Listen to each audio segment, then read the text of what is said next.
আসসালামু আলাইকুম রহমতুল্লাহ। প্রিয় দর্শকবৃন্দ, ছাদে ড্রাগন গাছ বানা হয়েছে। আপনারা দেখতে পাচ্ছেন অনেক সুন্দর ড্রাগন ফল পাক ধরেছে।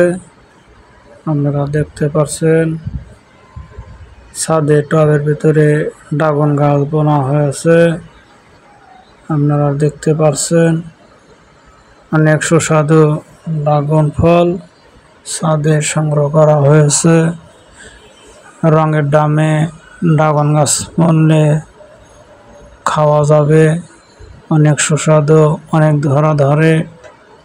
আপনারা দেখতে পাচ্ছেন অনেক সুন্দর, অনেক সুস্বাদু ড্রাগন ফল। আপনারা দেখতে পাচ্ছেন টায়ার দিয়ে, বাঁশ দিয়ে বাঁধে ড্রাগন গাছ দিলে অনেক ড্রাগন ধরে। আপনারা দেখতে পাচ্ছেন ভিডিওটা সবাইকে শেয়ার করে তার ব্যবস্থা করে